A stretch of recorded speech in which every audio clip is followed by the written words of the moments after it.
1980년대 초 최초의 호위함 제작에 성공한 대한민국.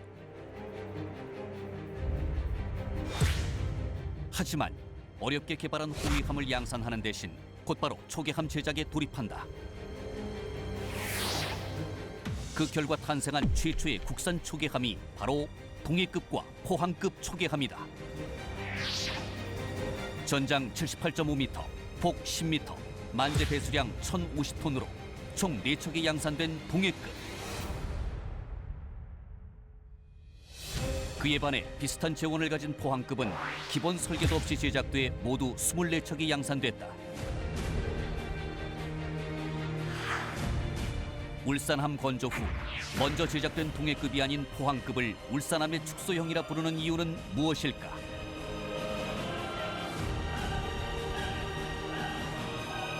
애초 양산형으로 개발된 최초의 초계함인 동해급은 무슨 이유로 단 4척만 생산됐고 나머지 양산은 포항급으로 결정된 것일까? 동해함 건조 과정 중 발생한 프로펠러의 소음 문제. 도무지 원인을 알 수 없는 문제를 해결하기 위해 24시간 잠들지 못했던 조함 장교들. 소음 문제를 해결하지 못하면 적 잠수함의 표적이 될 수밖에 없는 상황. 과연 동해함 개발팀은 이 위기를 어떻게 극복했을까?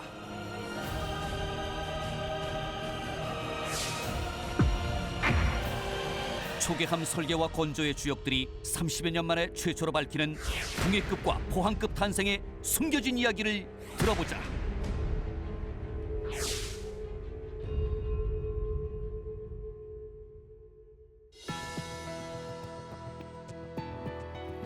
여러분 안녕하십니까? 첨단 국가의 초석 방위산업의 라미경입니다. 오늘은 지난 시간에 이어 최초의 국내 초계함인 동해함과 포항함에 대해서 알아보겠습니다. 함께 하실 세 분 소개합니다. 먼저 해군의 다양한 함정 건조에 참여해 오신 함정 개발 전문가이시죠. 심희섭 제독 모셨습니다. 반갑습니다. 심희섭입니다. 초계함을 포함해서 다양한 수상함 건조 감독관으로 활약하셨던 분입니다. 정광원 감독관 나오셨습니다. 반갑습니다.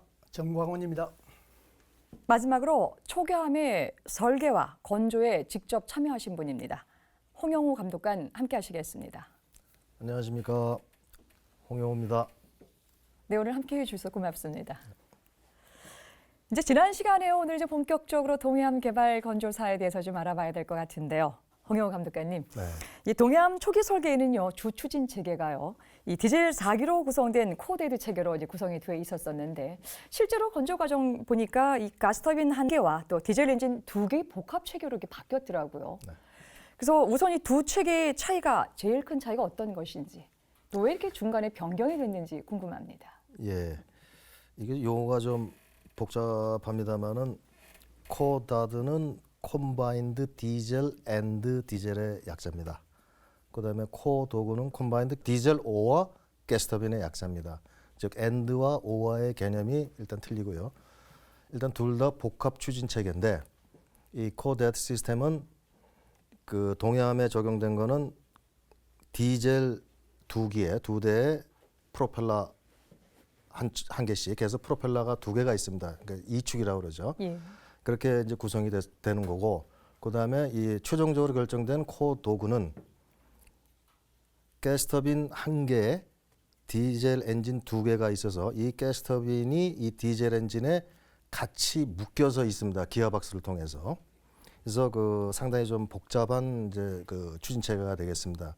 그래서 틀린 점은 일단 구성 자체가 가스터빈이냐 디젤이냐 또는 복합이냐가 틀리는 거고, 그다음에 운영 측면에서 코데드는 엔드 개념으로서 보통 순항 시에는 디젤 2기만 운영을 하고, 그다음에 최고 속력을 내는 스프린트 파워가 필요할 때는 디젤 4기를 동시에 운영을 할 수가 있습니다. 그래서 디젤 2기를 운영한다는 거는 예를 들어서 우리가 디젤 엔진 넘버를 1, 2, 3, 4번을 한다면은 1번과 2번을 어떤 때는 운영하고 또 필요에 따라서는 3번, 4번을 운영하고 바꿔서 하기 때문에 상당히 그 엔진의 수명이라든가 운영이라든가 이런 방면에서 상당히 그 유리하겠죠. 그러나 코 도그 시스템, 동해함에 적용된 코 도그 시스템은 순항시에는 디젤로만 움직입니다.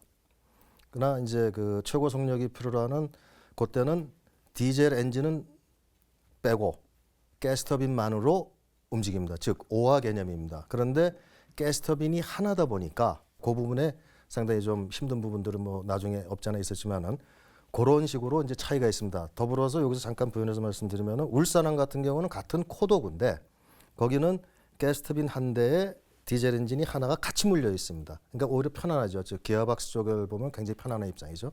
일단 그 차이점을 말씀드리면 일단 그렇게 정리가 되겠고요. 그다음에 이제 처음에 코데드로 우리가 그 결정하게 된 거는 그 당시에 그 이 속력을 1000톤에서 25나트 이상의 속력을 내기 위한 소요 마력 계산을 우리가 추정하게 되어 있습니다. 그러면은 디젤 엔진으로서 충분히 커버할 수 있습니다. 그것을 디젤 엔진 큰 엔진 2개를 안 쓰고 작은 엔진 4개를 씀으로써 보다 운영에서 효율성을 높여주고 해서 저희들이 코데드로 그 내부 결정을 했습니다. 코 도구의 경우에는 가스터빈의 경우에는 그 가스터빈 그 마력이 그 당시 그 미국의 제너럴 일렉트릭사의 LM2500이라는 모델인데요. 그 당시 엔진의 그 출력이 25,000마력입니다. 엔진 한 대에서 나오는 것이요. 그래서 그 25,000마력이라는 거는 이 1000톤의 배수량을 가진 이 초계함이 25나트를 내기 위해서는 너무나 과도한 그 출력이 너무나 사실은 굉장히 큰 출력입니다. 그래서 애시당초 고려를 안 했던 겁니다. 결과적으로 25,000마력의 가스터빈을 가지고 이 1000톤의 배수량을 갖는 이 초계함이 낼 수 있는 최고 속력이 얼마냐라고 추정을 해봤을 때 30나트 이상이 나오는 걸로 나왔습니다. 그래서 이것이 요구 조건이 25나트에서 30나트로 바뀌게 된 거고요.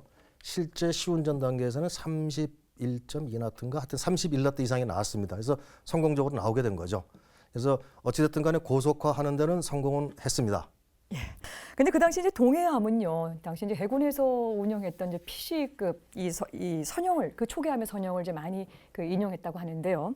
이 그 PC급 초계함이 어떤 것이고 그 당시에 이제 미국에서 이제 들여와서 했었던 운용했었던 것이 뭐 PCC 뭐 여러 가지가 있었을 텐데 왜 굳이 이 PC급을 선택해서 이 선형 모델을 밟았습니까? 그 당시 그 군의 그 최고 요구 수준 즉 TLR 또는 이제 저희들 쉽게 표현드리면은 초기 개발 요구 조건상에 함정의 안정성은 기존의 군에서 운영하던 PC급 함정의 안정성을 이상을 확보를 해라라는 것이 저희들이 그 이뤄내야 될 타겟이었습니다. 왜? 실제로 군에서 그 함정들을 운영을 하면서 보니 그 당시에 요 초계함에 해당되는 게 이 PC급과 PC-20급이 있었습니다. 근데 이 PC-급이 대부분 함정을 운영 해본 결과에 따르면은 굉장히 함의 안정성이 굉장히 우수합니다. 실제로 근무를 하면서 동해에서 그 우리가 흔히 얘기하는 황천항해라고 그러는데요. 뭐 태풍급 이상의 어떤 그런 높은 파고라든가 이런 걸 했을 적에 훌륭하게 오히려 기존 그 구축함보다도 더 훌륭하게 그 임무를 수행할 수가 있었습니다. 그런데 이제 그것을 참고로 해라, 거기에 맞춰라는 얘기는 그대로 하라는 것이 아니고 그 선형을 참고로 해서 그 이상의 함의 안정성을 확보하는 그런 신형 초계함을 개발하라는 얘기죠. 그거를 그대로 가져왔다는 얘기가 아닙니다. 그래서 그 개발 단계에서 저희들이 수많은 그 트레이드 오프 스타디를 거쳐가지고 이런 선형 저런 선형 해가면서 쭉 해보는 게 결과적으로 볼 적에는 그 선형이 가장 적합한 선형이구나. 통칭 그 선형을 저희들은 항아리 선형이라고 합니다. 보통 날씬한 선형은 이렇게 역삼각형면으로 이렇게 뽑아지는데 요거는 밑에가 조금 이렇게 좀 통통합니다. 항아리 모양으로. 그래서 그 항아리 선형이라고 그러는데 그래서 그 선형이 과연 그렇게 우수한가? 실증적으로 물론 그 운영을 하면서 입증된 거였지만 또 설계 단계에서 저희들이 이제 공학적으로 계산을 해보고 시험을 해보고 했을 때 역시 그 선형이 우수하구나 해서 최종적으로 동해함이 이 PC급 선형과 유사한 선형을 가지게 됐습니다. 예. 네, 말씀 잘 들었습니다. 대통령 이제 본격적으로 이제 우리 그 동해함의 무기 체계에 대해서 좀 알아봤으면 하는데요. 우리가 이제 이전 프로그램에서 이제 울산함에 대해서 좀 쭉 진행을 해봤기 때문에 울산함과 좀 비교해서 공통점과 차이점 이렇게 말씀해 주시면은 훨씬 더 이해가 좀 수월할 것 같습니다. 예. 동해함의 그 무기 체계는 전체적으로 보게 되면은 대함 미사일을 즉 하프 미사일을 제외하고는 울산함의 그 무기 체계에서 함포 수만 다르다고 보시면 됩니다. 예, 울산함은 원래 울산함으로 그 해상 전력을 전부 대체하려고 했는데 이걸 뭐 하이 로 믹스 개념으로 해가지고 로우 엔드 전력으로 PCC를 대량 건조하겠다. 이제 이렇게 하겠다는 그 계획이었기 때문에 사실 이 무장 즉 화력에서도 제가 설계를 한다 해도 되도록이면은 울산함의 화력을 좀 따라가려고는 했을 것 같아요. 좀 많이. 근데 이제 전체 개념을 보게 되면요, 울산함하고 마찬가지로 그 당시 북의 그 빈번한 그 해상 도발하고 또 북의 그 전력에 대한 그 대응 세력을 고려할 때 그 당시만 해도 이제 그 함정이 그 미사일 위주의 그 함정으로 전환되는 시점이거든요. 예. 근데 우리는 함포 위주의 그 함정을 갖다가 그 건조할 수밖에 없었죠. 그러니까 세계적인 추세에서 좀 거리가 먼 그런 초계함을 갖다가 건조하게 됩니다. 그래서 이제 원래 뭐 무기 체계라는 것이 적과의 그 창과 방패의 그 개념이기 때문에 저희들이 처한 그 독특한 그러니까 해상 안보 환경이 그렇게 이제 만들었다고 보고 또 지금 봐도 그 선택은 상당히 그 현명한 선택이었던 것 같아요. 정광 감독님 지금 그 심재동님 말씀에서 조금 더 보충할 부분이 있으면 조금 주시죠. 동해함은 76mm 1문에 울산함은 76mm 2문. 예. 그다음에 이제 30mm 부포가 동해함은 2문, 울산함은 4문, 트윈입니다. 그러니까 이제 2문, 4문이니까 그 포신수로 얘기하면 넷, 여덟 이렇게 되는 겁니다. 그다음 대잠용 경어에는 똑같이 그 트리플 라운처, 그 세 문이 있는 라운처를 좌우 우려해서 이제 대잠용 경어레가 이제 6발이 탑재가 됐었고, 대잠 폭내가 똑같이 이제 트랙 2개에 6발씩 해서 12발들이 실렸습니다. 그리고 이제 그 울산함에는 대공 레이더가 있는 반면에 동해함에는 대공 레이더가 없었고, 대함 레이더도 이제 그 동해함은 항해용의 그 버금가는 레이션 1645라고 하는 그 항해용이 있었고, 울산함은 그래도 미 해군에서 쓰고 있는 그 AN/SFS-10이라고 하는 그 레이더가 들었었고, 사통 장치는 이제 똑같은 그 시그널사였는데 울산함은 아무래도 무장이 많다 보니까 이제 확장된 그 성능이 좀 더 확장된 거였고, 대잠 소나도 규모에 맞춰 가지고 똑같이 헐마운트 소나가 하나씩 붙어 있었고요. 광학 추정 장비는 하나 있었는데 각기 그 광학 추정 장비도 같이 있었는데 대함 유도탄 그 부분이 이제 없는 거죠. 그러다 보니까 동해함은 그 로우 엔드, 울산함은 하이 엔드 이런 차이로 보겠습니다. 그래서 이제 똑같이 대함, 대공, 대잠 작전을 보유한 능력을 갖고 있었으나 한쪽은 동해함은 제한된 능력을 가졌고 울산함은 좀 더 확장된 능력을 가졌다. 이게 이제 무장 간의 차이가 있습니다. 예. 오늘 이제 나와주신 패널 분 중에서 두 분이 해군 감독관 역할을 하셨기 때문에 좀 자세한 내용을 조금 제가 알고 싶은데요. 우선 그 동해함의 이 자재와 부품을 검사한 과정에서 해군 이 감독관으로서의 역할들을 좀 여기서 잘 살펴볼 수 있을 것 같은데요. 그 당시 뭐 어려운 점이나 아니면 좀 특이했던 사항 있으면 조금 말씀해 주시죠. 이번에는 홍영우 감독관께서 시작해 주시죠. 상당히 어려우신 질문인데 상당히 그 특이했던 점이 하나 있었습니다. 저 개인적으로 특이한 건데요. 그 당시는 저는 이제 전역을 앞둔 시점이라서 사실은 그 건조에 본격적으로 들어가는 시기가 아니었습니다. 그러다 보니까 이제 대부분의 일은 여기 계신 우리 정광훈 선배님께서 그 어려운 일들을 다 맡으셔가지고 했기 때문에 우리 정 선배님께 그 질문 넘기도록 하겠습니다. 네, 알겠습니다. 예, 정광훈 감독께서. 아까 그 설계 부분에서 말씀을 드렸는데 이게 이제 우리나라의 그 조선 기자재 기반 기술 그 당시에 그것 때문에 자재와 부품을 이제 검사를 하면은 검사하는 과정에서 이 요구 성능을 충족하지 못하는 이런 그 물건을 이제 검사를 받겠다고 검사 제출을 하면은 이것은 이제 검사를 하는 쪽쪽 이제 불합격이 나오는 겁니다. 예. 그럼 불합격이 나오면은 다시 재검사 이러면서 사후 처리를 어떻게 할 것인가? 그럼 이것을 어떻게 할 것인가? 이것을 그냥 써야 되는지 아니면은 성능을 그대로 보강해야 되는지 이런 문제 때문에 이제 협의를 많이 하고 그런 때문에 이제 시간도 많이 했고 뭐 불가피한 경우에는 이제 간혹 사양을 변경을 하기도 하고 또는 사양을 완화하기도 하고 이렇게 했습니다만은 근본적으로는 안 되면 될 때까지 이렇게 검사를 수행함으로 해가지고 이제 우리 검사하는 감독관들도 시간과 많은 그 인력 이런 것들이 이제 소비가 됐고 기자재를 그 제작하는 업체에서도 정말 많은 그 노력, 시간, 그다음에 금전적인 그 낭비 이런 것들이 많았습니다. 그래서 이러한 것들이 그 검사하면서 제일 어려웠던 일 아닌가 이렇게 싶습니다. 예. 이제 그 중에서 이제 이 동해안 건조 과정에서 이제 프로펠러의 날개 명음 현상 때문에 굉장히 또 고생하셨다는 얘기를 좀 들었거든요. 정확히 어떤 내용이고 어떻게 해결하셨습니까? 예. 그 이제 명암이라고 하는 게 이제 우리가 일반적으로 프로펠러 싱잉이라고 얘기를 하는데 이후부터 그냥 쉽게 싱잉이라고 얘기를 하겠습니다. 예.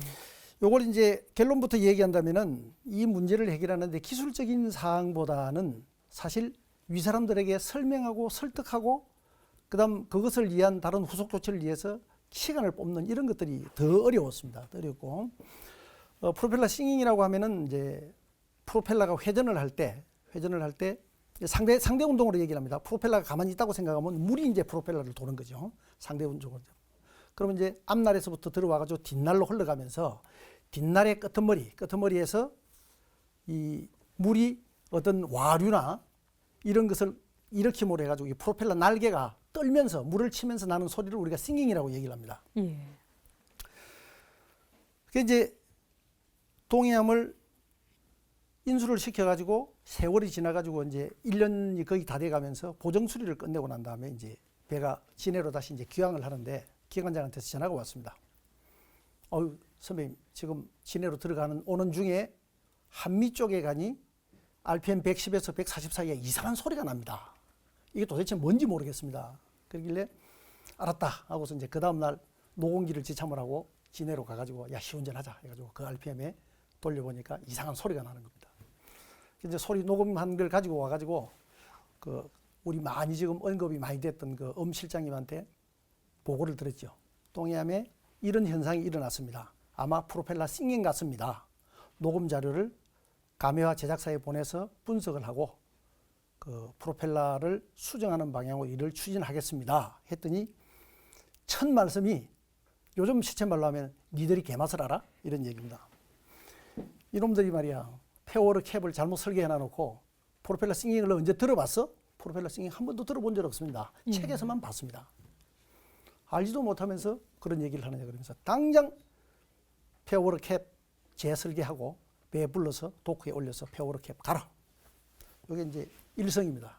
누구의 영이라고 그 뭐 반박을 할 수도 없고 정말 속으로는 이상하다. 페어워드 캡에 제대로 디자인을 했고 해수 중에서 페어워드 캡이 뭘 통해 가지고 스러스트 베어링에 분명히 양압을 받으면서 해수에 의한 윤활이 일어나지 않을 수가 없는 해상 조건인데 이게 페어워드 캡의 구멍이 작아서 윤활이 안 된다. 이게 말도 안 되는 얘기다. 하지만은 안 해보고 반항을 할 수는 없으니 배를 이제 불러서 도킹을 하면서 페어워드 캡 디자인을 다시 해가지고 갖다 붙이고 테스트를 하니까 역시 또 그 소리가 그대로 나는 겁니다. 그래서 그 소리가 페어워드 캡을 이렇게 해서 도면까지 올려보내면서 이렇게 해서 했는데도 소리가 납니다. 프로펠러 싱잉이 맞는 것 같습니다. 라고 얘기하니까 그때야 그럼 맞는 모양이다. 그래서 이제 자료를 그 감회와사에 보내고 기다리니까 한 며칠 후에 이제 텔렉스로 답이 왔습니다. 이것은 우리가 분석을 하니까 프로펠러 싱잉이 맞다.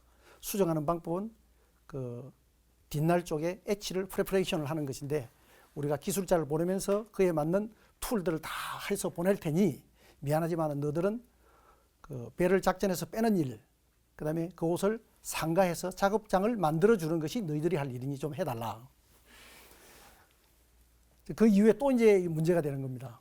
작전을 하고 투입에 때 있는 배를 뽑아내가지고 상가를 해야 되는데 조선소는 이미 조선공사였는데 조선소는 이미 다음 배가 그 도크에서 이제 만들어지고 건조가 되고 있고 그래서 이제 해군의 도크를 써야 되겠다 하고서 김종순 대령하고 이제 제가 그 노공기를 들고 지금은 작전사인데 옛날에 항구함대 있었는데 항구함대 그 찌아벙크에 가가지고 아침 모닝 브리핑이 끝나고 난 다음에 사령관한테 이제 함대 사령관한테 보고를 했죠. 이 배가 프로펠러 싱잉이 일어났습니다. 이 싱잉을 수정하지 않으면 대잠 작전에 치명적인 영향을 미칩니다. 그러니 수정을 해야 된다. 그 소리는 이런 소리입니다. 그래서 소리를 들려주니까 그 당시에 일전단장 하시던 분, 그다음에 공창장 하시던 분들은 이제 난색을 표하는 겁니다. 작전의 투입대를 뽑아내려면 이제 작전 세력이 비는 거고, 공창장은 지금은 정비창장이죠. 공창장은 해군의 배들이 수리를 할 스케줄이 줄줄이 서 있는데 이걸 빼주면은 이제 그만큼 이제 다른 배들이 수일 지연이고 이제 작전 투입에 이제 영향을 받는 거죠. 그래서 안 된다고 하니까 함대 사령관 하시던 분이 딱 이 말씀을 하시더라고요. 야, 우리가 새 배를 만들다 보면은 기술적으로 이런 일도 일어나고 저런 일도 일어나고 우리가 상상하지 못한 여러 가지 일들이 일어나는데 이것을 기술자들이 해결하도록 우리는 기다려주고 참아줄 줄 알아야 돼. 쓸데없는 소리 하지 말고 전단장, 작전에서 빼주고 정비창장 원하는 데는 항시 도킹을 할 수 있도록 또 비워줘. 그 소리를 들으니까 희열이 나오더라고요. 그래, 역시 삼성 장군을 달라면 저 정도 배포는 돼야 되는구나. 그러고서 이제 도킹을 하고서 프로펠러 싱잉을 수정을 했습니다. 수정을 하고 시운전을 하니까 이상이 없더라고요. 이후에 이제 타고마에서 만들고 있는 수원함, 그다음 현대에서 만들고 있는 강릉함, 대우에서 만들고 있는 안양함, 그 세 척들은 싱잉이 나는지 안 나는지도 모르고 그냥 조선소에서 바로 수정 조치가 됐죠. 그러고 나서 테스트한 결과 역시 없었다. 그래서 이게 이제 프로펠러 싱잉을 그런 과정을 거쳐가지고 수정을 했는데 기술적인 문제는 사실 프로펠러 싱잉이라는 건 판단만 되면은 수정하는 거에 아무것도 아닌데 이렇게 윗사람들을 설득시키고 그다음에 그러한 시간과 장소를 얻는 과정이 힘들었습니다. 이게 뭐 지금이야 이렇게 재미있게 말씀을 드리는데 소련 계급장 달고 서리스타 앞에 가가지고 이 하는 것이 참 땀나는 일이었습니다. 이게 이제 지금 생각하면은 아무것도 아닌데 그 당시로는 참 벅찼던 일입니다. 예, 말씀 잘 들었습니다.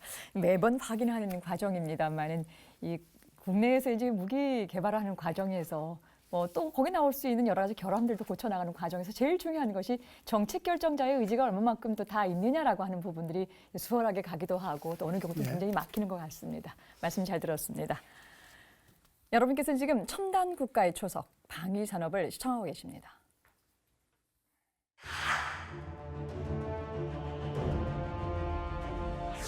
대한민국의 주적은 북한이다. 그러나 우리와 군사적으로 맞선 상대는 북한만이 아니다. 중국과 일본, 러시아, 그리고 미국까지 지구촌 군사적 긴장의 주요국들이 모두 우리 주변국이거나 안보적으로 밀접한 국가이며 이 강대국들과 힘의 균형을 맞춰가야 하는 것이 우리 안보의 현실이다.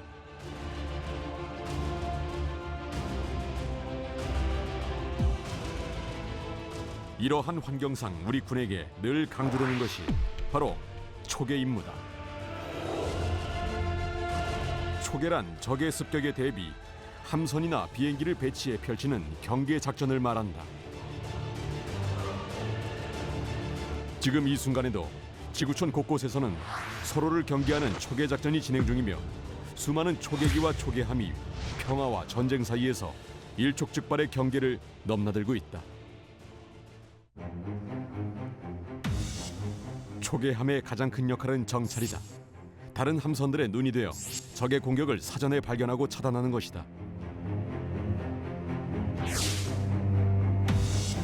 육지로 따지면 적의 공격에 신속하게 대처하기 위해 전방에 포진해 있는 초병과 같은 임무를 수행한다고 볼 수 있다. 따라서 유사시 연안 접근을 시도하는 적을 차단하고 우리 고속정의 지휘 통제함 임무를 수행하기도 한다.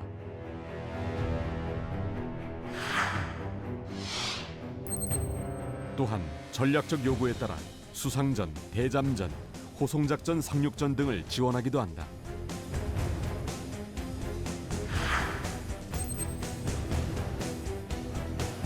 우리 해군 초계함의 또 한 가지 중요한 임무는 바로 대민 지원이다.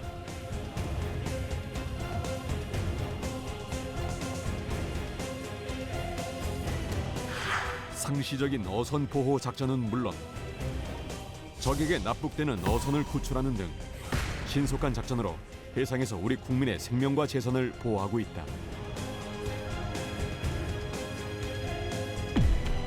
호위함 건조 직후 적은 비용으로 보다 많은 군함을 건조하려는 현실적 대안으로 탄생한 동해급과 포항급.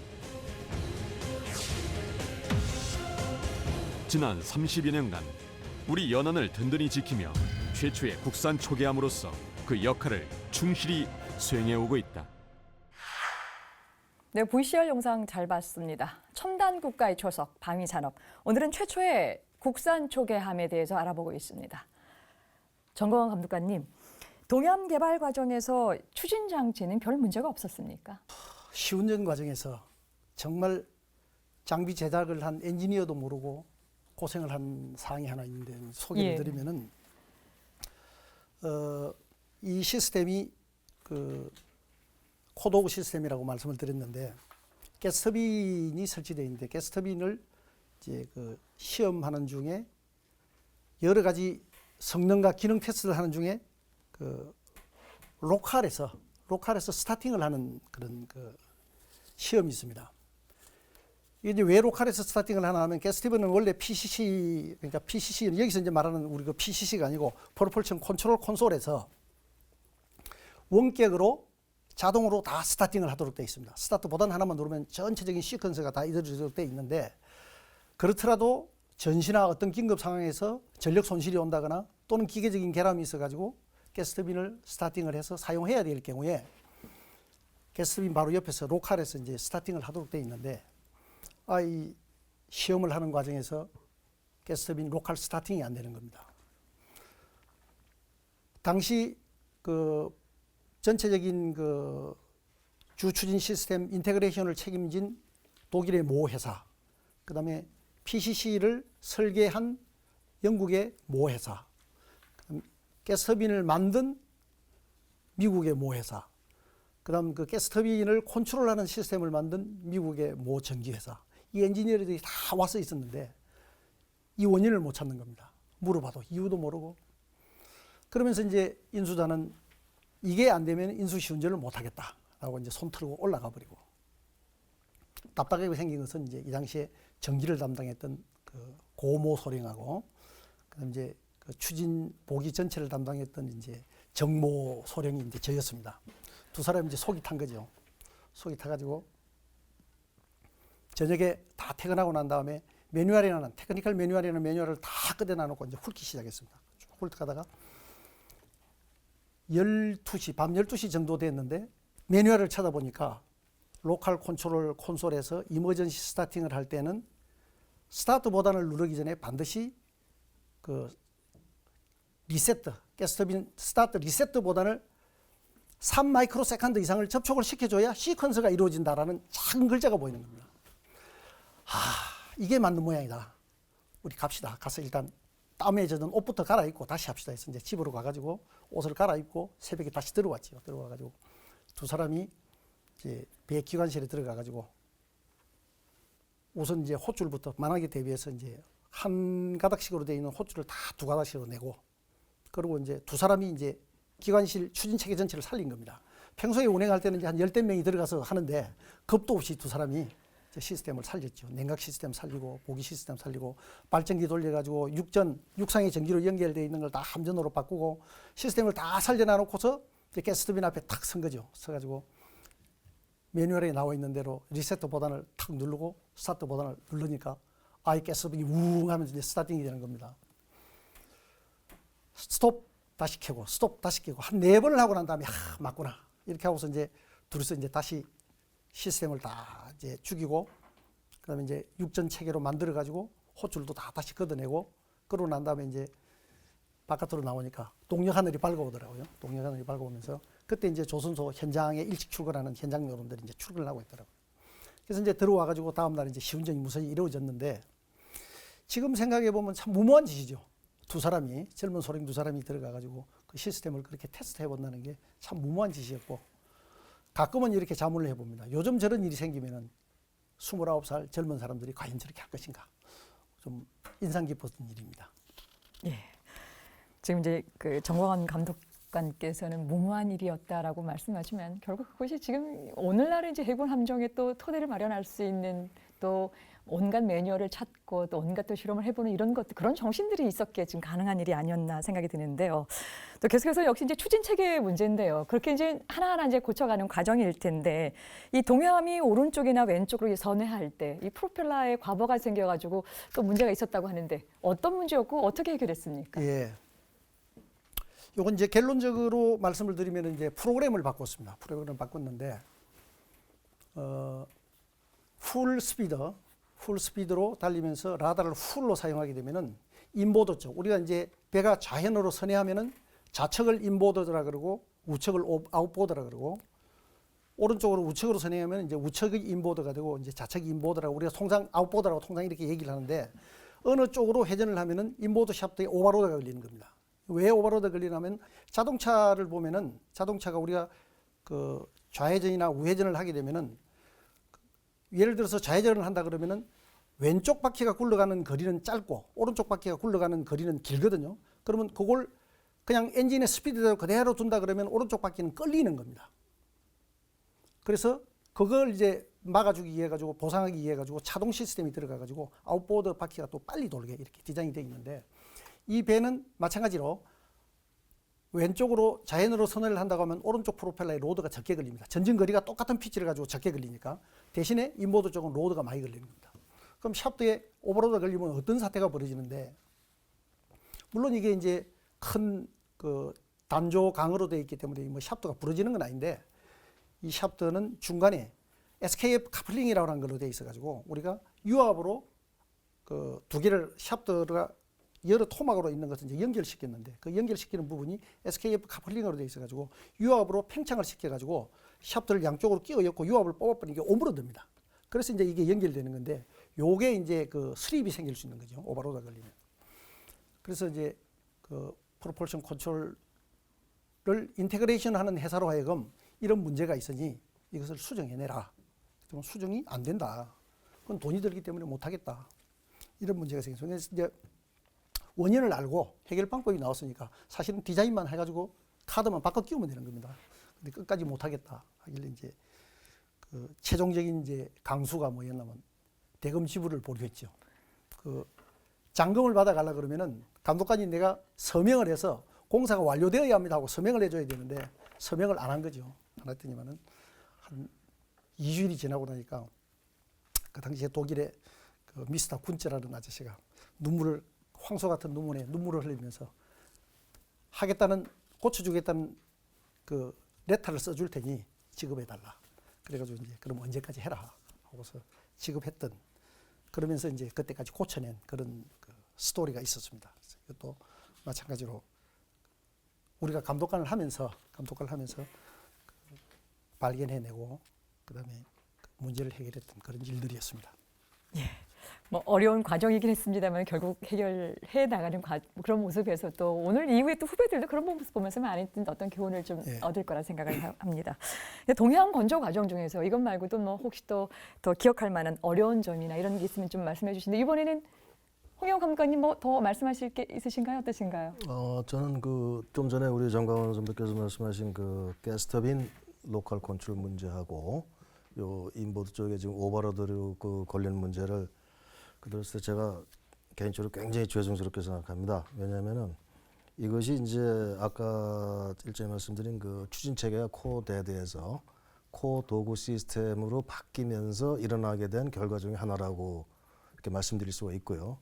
또한 그 당시 가스터빈을 결정을 할 적에 형식적으로는 미국의 그 LM2500 제너럴 일렉트릭사와 영국의 롤스로이스사의 스파이 그 가스터빈이 있었습니다. 그 두 개를 형식적으로 이제 경합을 붙였는데 그때 그 영국과 그 아르헨티나가 그 전에 그 포클랜드 전쟁이 있었죠.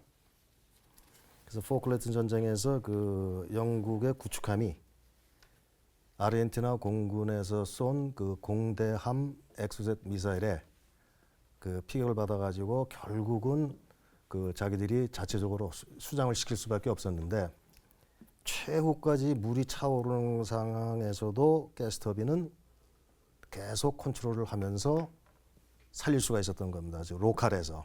그것이 뭐냐면 가스터빈을 그 로컬에서 우리가 흔히 하면 그 핸들 가지고 그 스피드 컨트롤을 하고 뭐 하는 것 이런 것들이 다 돼 있습니다. 즉 군함으로서 그 생존성과 관계되는 것인데 사실은 그 당시에 이제 아까 말씀하신 그 FSEE 그걸로서 로컬 컨트롤이 된다, 다 된다라는 말씀도 있었고 해서 우리가 했는데 그 당시 이제 그것이 백서가 나와가지고 그래서 그 가스터빈에 대한 어떤 그 참 정확한 그 실체를 알게 됐죠.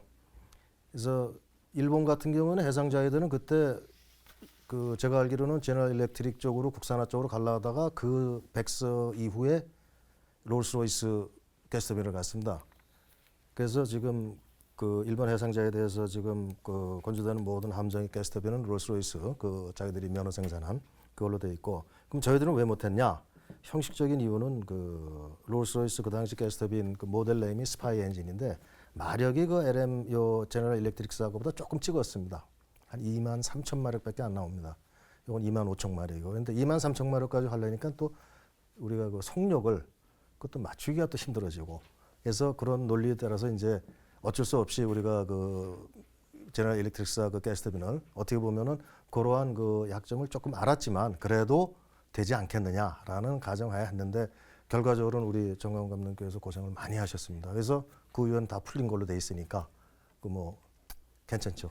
죄송합니다. 오늘 이 자리 들어서 제가 사과드리겠습니다. 예, 계속해서 우리 정광훈 감독님께서 또 기억하는 좀 어려운 일 어떤 게 있을까요? 샌딩하고 이제 페인팅하는 일들인데 샌딩이라는 용어는 과거에는 그러니까 배를 건조를 할 때 이제 철판을 뭐 철판 공장에서 가져와 가지고 조선소에 가져와서 적치를 하고 있다가 이걸 이제 필요한 사이즈로 재단을 해서 이런 걸 붙이고 이러다 보면 이제 녹도 쓸고 그 화염에 의한 그 번 데미지도 생기고 이러면은 블록을 만들어 가지고 최종으로 할 때는 이제 그 녹을 털어서 전처리를 하고 이제 페인팅을 해야 그게 이제 갑판이 보호가 되는 겁니다.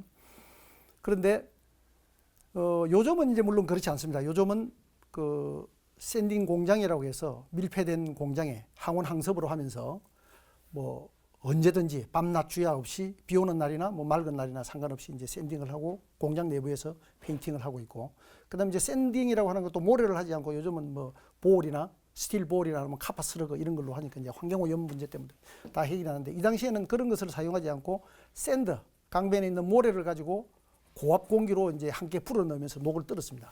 그래서 우리가 뭐 정종이나 바리깡 이런 것이 뭐 어떤 청주의 대명사, 이발기도구의 대명사가 되듯이 샌딩이라는 용어가 조선업계에서 전처리하는 것에 이제 대명사로 되어 있습니다. 그래서 지금도 샌딩이라고 합니다. 그 모래를 쓰지 않더라도. 그런데 이 블록을 배를 만들어 가지고 블록을 바깥에 놔놓고서 조립한 상태에서 샌딩을 하고 난 다음에 페인트 칠을 해줘야 되는데 조금 전에 말씀드렸지만 요즘은 공장에서 하니까 문제가 안 되는데 과거에는 대낮에 하면은 그 모래먼지가 일반 가정집으로 날아가 주민들이 난리가 나는 겁니다. 그러니까 항상 밤에 합니다. 밤에. 그다음에 이제 밤에 하면 무슨 문제가 생기냐면은 대기가 차갑기 때문에 그 겔로라 그러죠. 스웨팅이 생겨가지고 철판에 물기가 붙으면은 페인팅을 하더라도 녹이 씁니다.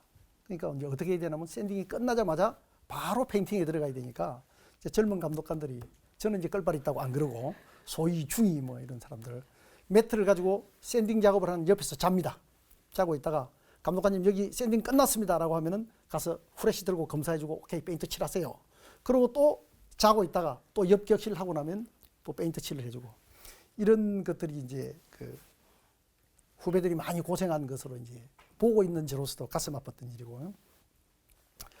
그다음에 이제 그 제가 한 고생 중에는 이제 고생스러운 것은 프로펠러 샤프트 어라이먼트라고 하는데 우리가 일반 상선은 기관실로부터 프로펠러까지 거리가 짧습니다. 그래서 샤프트가 한 개 되지 뭐 이래가지고 어라이먼트가 그렇게 중요시되지 않는데 군함은 배의 중앙 부분에서 끝단까지 프로펠러 샤프트가 갑니다. 그래서 길이가 뭐 이 동해암의 같은 경우도 한 38m 정도 이 정도 되는 큰 길인데 요걸 이제 한 개로 일체로 된 것도 아니고 이제 토막토막 연장된 것을 가지고 긴 길이를 일직선이 되게 어라이먼트를 하지 않으면은 프로펠러가 나중에 배를 구동할 때 진동을 일으키면서 함정의 그 진동의 주 기진원으로 이제 작용을 하기 때문에 어라이먼트를 똑바로 잘해줘야 됩니다.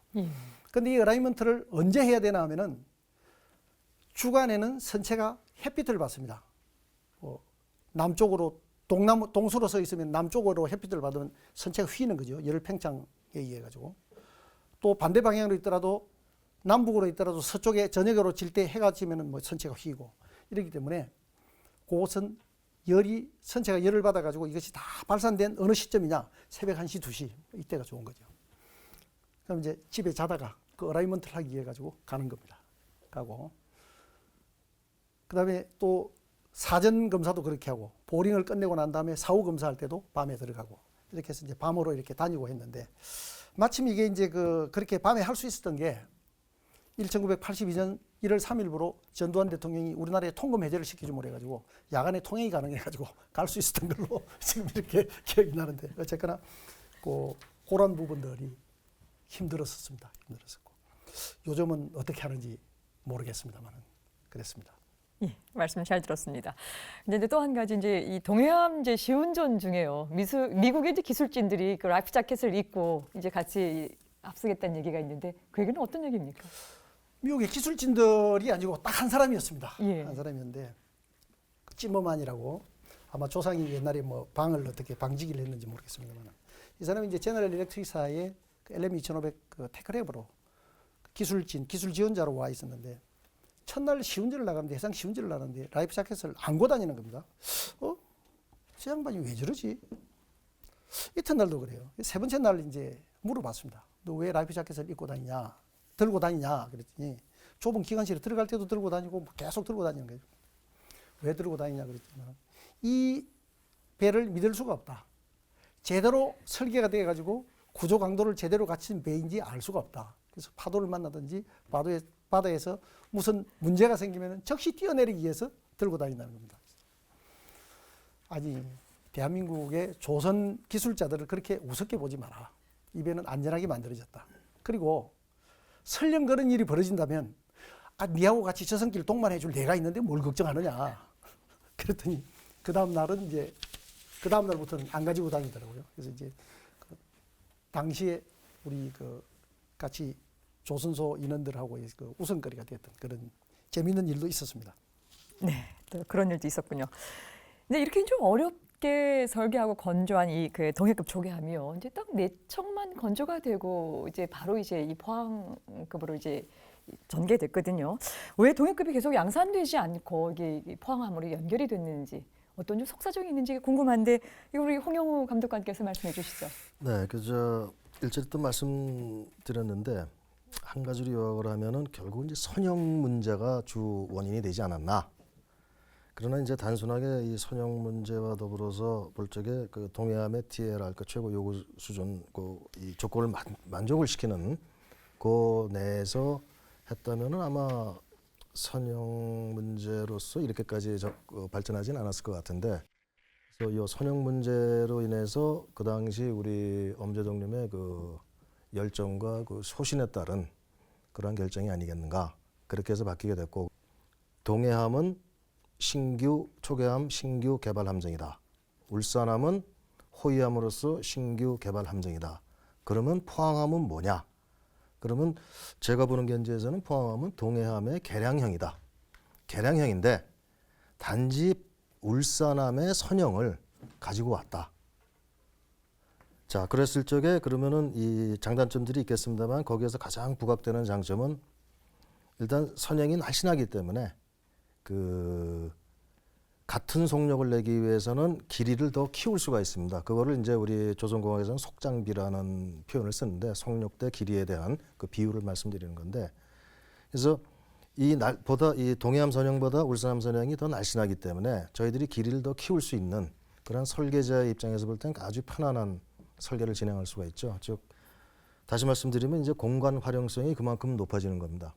그래서 그 포항함의 배의 길이가 10m가 더 늘었고 배수량도 한 150톤 정도 증가가 됐고 하는 그러한 장점이 있습니다. 그러면 단점은 이런 날씬한 선형에서는 그것이 그 함 안정성에 있어서는 좀 취약한 부분이 있습니다. 그래서 함 안정기를 거기다가 부착을 하게 됐죠. 그래서 그걸 부착을 함으로써 그 안정성을 확보하는 이제 그런 계기가 됐습니다. 그래서 다시 거꾸로 들어가서 지금 이 질문에 대한 답변은 선형에 따른 문제로서 엄재동님께서 그 당시에 가지고 있던 그 소신과 열정, 즉 당시로서는 그것이 제가 볼 때는 뭐 맞는 결정이라고 저도 생각을 합니다. 그러나 지나고 나서는 또 다른 평가가 나올 수가 있겠죠. 그러나 어쨌든 지금 포항함급이 지금 우리 영해수호를 지금 다 맡고 있습니다. 뭐 그거로서 그 답변을 가름하도록 하겠습니다. 네. 예. 지금 이제 선형의 문제가 됐기 때문에 이걸 지금 더 양산을 이제 중단했다는 말씀을 주셨는데요. 심재동님 뭐 더 첨부시킬 말씀이나 아니면 혹시 다른 의견이 있으면 말씀해 주시죠. 이미 설계가 그 완료돼 가지고 건조 중이기 때문에 아예 울산함을 기준으로 해 가지고서 설계를 갖다 다시 해버리신 거죠. 지금 선형을 이렇게 가지고 그다음에 뭐냐면 설계 톤수는 그 경하 톤수 기준으로 해가지고 현실화 시켜줍니다. 그래서 이 포함이 한 1,000톤 정도 되거든요. 1,000톤 정도 이렇게 올라갈 수밖에 없다. 이제 이렇게 하고요. 그다음에 울산함의 그 축소형으로 오면 당연히 울산함은 실제 시운전에서 38나트까지 나가는 아주 고속선입니다. 고속선이니까 굉장히 스렌더하죠. 이 배가.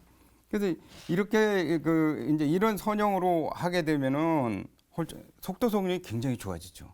당연히 그거는 정해지는데 안정성은 상대적으로 취약하게 되니까 나중에는 이제 여기다가 함 안정기를 즉 핀 스테빌라이저를 갖다가 달아가지고 이것을 해결하자 이렇게 된 겁니다. 그리고 이제 건조 중인 그 동해급은 그 포항급 지금까지 이제 해놓은 걸 기준으로 해가지고 개선할 사항만 개선을 하는 겁니다. 개선을 해가지고서 그 경하 톤수가 한 890톤, 880톤 이 정도까지 이제 되도록 하고 이후에 후속함은 전부 포함으로 만들어 버리는 겁니다. 그래서 이제 이 동해함은 내척이 되고요. 정리해서 말씀을 드리게 되면은 동해급의 그 설계 개념은 안정기를 갖다가 장착하지 않는 상태에서 30나트라는 고속과 또 상당한 그 내성, 즉 안정성을 갖다가 유지하면서 속력이 가능한 범위 내에서 최대한 뚱뚱하게 만들 수밖에 없었죠. 이렇게 하는 거 이것을 엄도재 제동님은 이것을 함 안정기를까지 장착을 하면서 내성도 해결을 하고 길이가 더 길고 그다음에 날렵한 선형으로 하는 새로운 설계안을 갖다가 제시하게 됩니다. 이렇게 되면은 길이가 커진 만큼 아까 말씀하셨죠. 뭐냐면 승조원의 그 공간 활용도도 좋게 되고 속도 성능도 개선시킬 수 있게 됩니다. 근데 다만 이제 함이 커짐으로 인해 가지고 몇 가지 문제가 있죠. 특히 돈이 더 많이 들어가죠. 비용 증가는 PKM 비용 증가에 대한 문제는 다음에 울산항 개발 당시에 그때와 같이 아주 엄도재 그 제동님의 특유의 그 추진력으로 상부를 갖다가 설득하고 이렇게 해가지고 이제 포항급을 탄생합니다. 근데 결과적으로는 포항급이 전반적인 성능에서 비용 발생이라는 그런 문제는 있었지만 동해안보다는 성능 면에서 개선 보완된 함정으로 평가되었는데 사실 조함 공학이라는 측면에서는 어느 정도 예측된 결과였습니다. 네. 지금 이제 공이 두 분께 제가 질문을 드려서 말씀을 좀 드렸거든요. 근데 이제 이게 무기체계 개발 과정에 있어서는 만약에 결함이 생겼으면은 그걸 다시 개선해서 나가는 과정일 텐데요. 지금 동해함 자체적으로 두 분 말씀 곰곰이 잘 들어봐도 특별한 문제가 없는데 그렇다면 왜 이 초계함을 두 가지 종류로 해서 계속적으로 건조했는지 이거 마지막으로 우리 그 홍영우 감독관님께 여쭤보겠습니다. 뭐 초계함을 두 종류로 개발한 건 아닙니다. 사실은 하나입니다. 그거는 동해함으로 출발이 된 거고 아까도 말씀드렸습니다만 그것을 개량을 해서 포항함이 나온 걸로 우리가 이해를 해야지. 왜? 개량이라는 말은 그 동해함보다는 동해함에서 그 있던 단점을 많이 보완을 해가지고 그래서 우리가 흔히 이제 그 건조 과정에서 쓰는 말이 배치 1, 배치 2 이 개념으로 봅니다. 그래서 배치 1이 있고 배치 2가 있습니다. 배치 3가 있고 이런 것들이 쭉 나가는데 그때는 모든 것이 구성 체계라든가 함의 형상이라든가 이렇게 조금씩 틀려질 수가 있거든요.